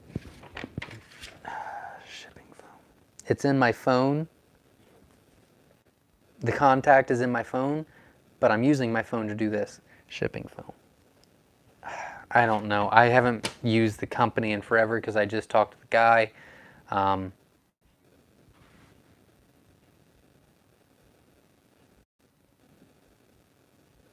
I can't remember. Crap. If you want to text me, 937-760-7282, I can look it up for you. I'm sorry. I did put that on there. I will have it written down for next week in case somebody asks. I'm sorry. I just had a dozen quail eggs tonight out of my largest hens. You are well on your way. Congratulations. Very exciting. Let us know how it goes. Mike, show hide. Why? Because it has sex. That's stupid. Got it. Can you feather sex the pansies? No. You can feather sex the sparklies, which is a cross between pansies and wilds, which make them feather sexable, but the true pansies, you cannot feather sexable. There's some that are going to be obvious males, but it's still really tricky for 95% of them. No, they need to be vint sexed. Hoping to expand my flock and increase growth rates. Well, if you use the top 10%, you are well on your way, which you said you did, so that's great. Sammy says, awesome advice. I think you're talking to me, and I don't know what it was, but I am glad that it helped. Thank you so much. You're welcome. He enjoyed the invite. Oh, yes, the 11-year-old that's interested. Good luck, and if he needs to talk, or if he has any questions or needs encouragement or whatever the case may be, I will be on my phone all day Thursday, Friday. Not all day Friday. All day Thursday, most of the day Friday. I will be driving. I've got my Bluetooth in. So it's 937-760-7282. If he has any questions, I would be more than happy to help him in any way I can. 110 plus 10 jumbo eggs arrived in great condition and are on day 10 in the incubator. That's great. We'll keep you updated. Please do. How do you keep track of breeder ages to keep the fertility range? We do switch out the males twice a year. We do switch out the hens once a year, and we have kind of like a spreadsheet kind of thing is what we do. And then we also mark it on the cage, like with a label maker. How many quails do you have? Close to 5,000. I have not counted for like 2 weeks. Close to 5,000. What are the cut-off weights at 3, 6, 8, 10 weeks for jumbo wilds? Very great question. I could answer that. I could be wrong because I don't have the information in front of me. What do I want to do? I really don't want to give you wrong information. I'm going to tell you what I think they are, but I do have them written down, and I feel like I've had so much information going into my head the past couple of months, you know, all the orders and the names and the people I'm talking to and this and that and this and that and all the stuff that I'm working on. I feel like other stuff is just leaving. It's like, oh, you have that written down somewhere, so you don't need to remember that anymore. It's kind of how I feel, because I could have told you that before now. I could have told you that at any point in time. So I'm going to try. If I'm wrong, then I will correct myself next week. Actually, I'm not. I don't want to give the wrong information and somebody else not get it. If you want to text me, I can get you the information tomorrow because it's in my binder. Number is 937-760-7282. Wow, my phone is draining fast. Holy crap, I've been on here for a long time. I'm going to hurry. I am having a problem. I think it's with the generic with the white when they hatch, but they end up dying. What is the way to fix this? Unfortunately, I would need a whole lot more information. If you want to text or email me, I can try to get as much information as possible and try to help you. But I would need a lot more information to give you accurate advice. What colors are you trying to get to lay blue eggs? I would love for them to be feather sexable. Magnolia, Texas here. Welcome. How many days shipping to Washington? Washington for eggs is always 3 days. Live birds are 1 day because they have to go overnight, which is why it's so expensive. But eggs are 3 days. And for eggs, it's still kind of expensive. It's usually like $30 to ship to Washington. Curtis Reeves, Schofield Silver Collection. That is correct. Curtis Reeves only took 2 to 3 days after they are shipped. Absolutely, Curtis. He shipped to us on a Monday and it arrived in the Thursday. Tuesday, Wednesday, Thursday. 3 days. Okay. All right. I set some of my pansy fee eggs. I cannot wait to see what hatches. Due May 4th. That's exciting. Let me know. Very excited. I also have some pansy fees I just put into lockdown yesterday to increase egg production. There are a lot of really experienced people on BYC. It's a forum with a lot of topics on different poultry specialties. It's a forum. Absolutely. Where are you at in Washington, Curtis? How was I liked and subscribed? Thank you very much for liking and subscribing. Grant P. and Clayton Ram, thanks for the info. It's better than Facebook, no drama. Yeah. Can I cross jumbo white males with jumbo wild females? Is it a good thing? You can if you want. You're going to get 50-50.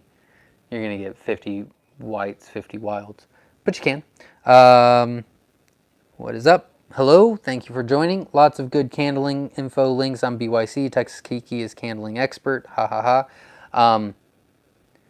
Well, actually, my candling video was kind of on the run.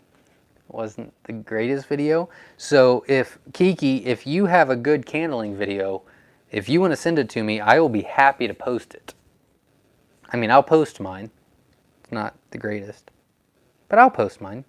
But if you have a better one, let the expert do it. Good stream. Talk to you tomorrow, Zach. Absolutely. I think you said you will call me tomorrow. Have your 11-year-old son check out this newbie quail lovers group on Facebook also. Oh, yes. Make sure I'm sure he's on Facebook. If he is, have him join Newbie Quail Lovers Facebook group. Also, Katernik's Corner Facebook group. And while you're at it, you might as well just like the Myshire Farm page, because I'll be a little selfish. Hi from Chicago. I received the jumbo quail eggs on the 6th, and it started hatching already. I have 19 chicks so far. This is my first time on this. Thank you very much. That is very exciting. Congratulations. You received them on the 6th. That's great. You're right on track. 19 eggs. I'd love to know how many eggs you ordered. Thanks for the info, Tanya. Long on candling. Tanya Long on candling. Yes. Greetings from Southern California. Welcome. Thank you for taking the time to answer questions. I'm on day 2 of incubation, our first set of quail. Good luck. Congratulations. Looking forward to hatching from your farm, Snowy and Golds. I think that I've spoken with you, but it could be somebody else. Good luck, and let us know how it goes. Gotta go. I will watch later. Thank you very much. I'm sorry that this is taking so long. I think you're do the best you can. I do. Thank you. Is grit required in feeding strictly crumble? No, grit is not required. You can do it if you'd like, but it is not necessary. How long out are pansy eggs? A week and a half. Pansies are a week and a half out once you order. Good question. What are the new jumbos going to be available? They are growing out now. They are 2 weeks old. I am doing the weighing process, making sure that the babies hatch out the same, adding to the breeding program, and we are off to the races. So, 3, 4, 5, 6, 7, 8, 9, 10. 8 weeks is what I got left. I got to do it right. Hello from Colorado. I'm in desperate need of Celadon Katernik's hens. Do you have or know where I can source some hens? I lost a large number of hens to pooling. I'm very sorry to hear that. I do not have any available. I will not have any available for quite a while. I'm still using all of them for research. I've seen ads on Facebook. I don't know of anyone. Personal experience, I don't know.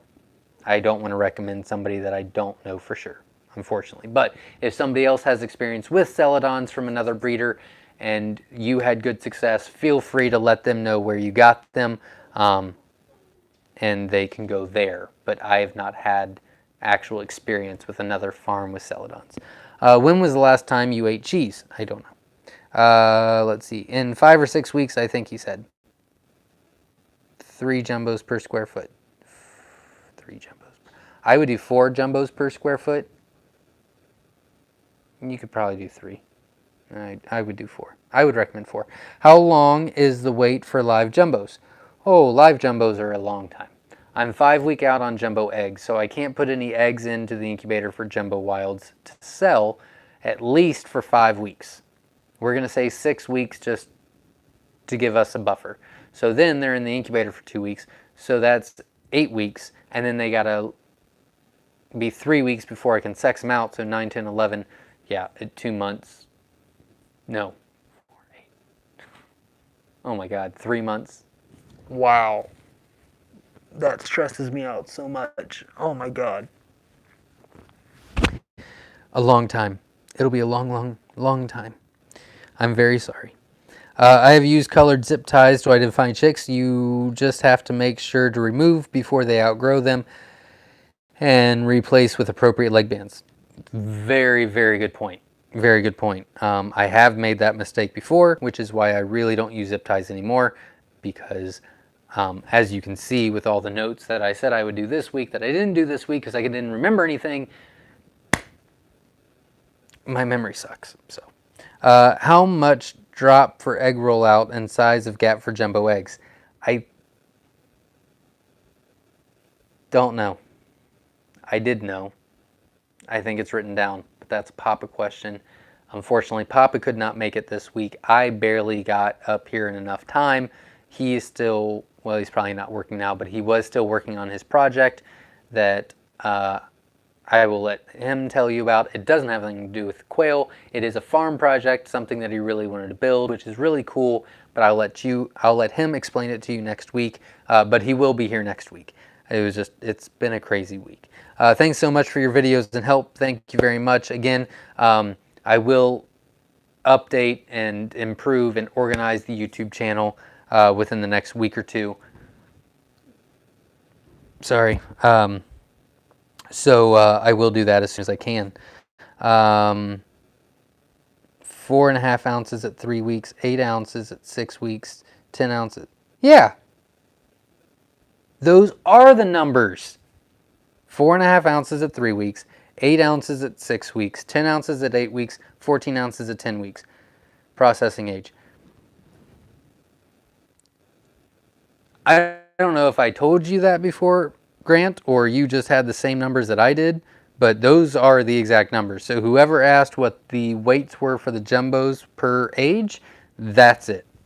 So thank you, Grant. I appreciate it. FYI, retracted message means the person that typed the question decided to remove it. Oh. I probably should have figured that out, to be honest with you. Thanks for letting me know, though. I will know that from now on. Clayton Ram, I am in Walla Walla. Thanks for all the great. I just got cages yesterday. We'll be buying jumbo soon. Greg from Smartsville, California. Welcome. Thank you. Good night. Thanks for all that you do. Thank you very much. I think that is it. Wow, that was, it's been a long night.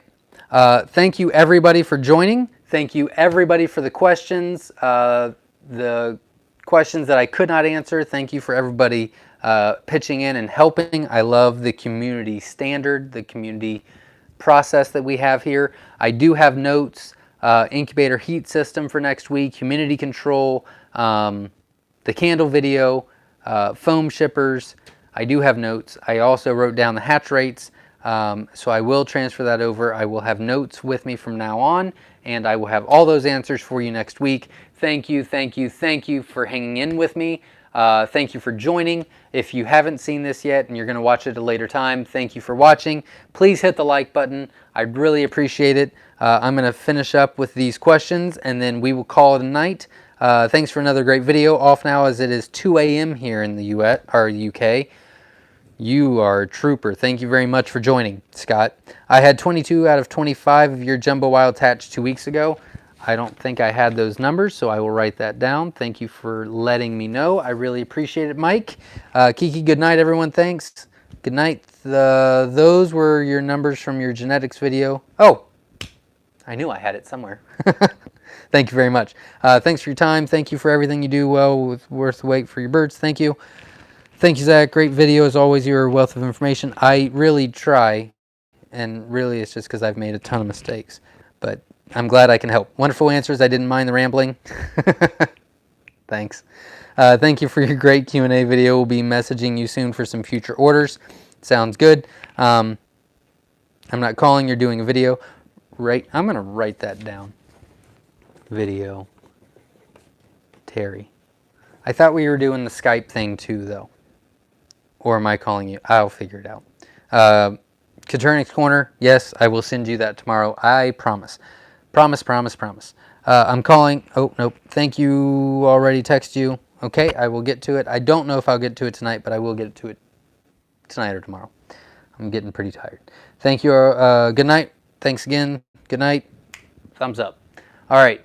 Everybody, thank you very much for joining me. I really appreciate your time. I hope that I helped. I hope that I did not waste your time. And I will see you next Sunday. If someone does not send me a candling video, I will post mine. It's good enough, I guess. It's kind of in the, I was just doing it real quick.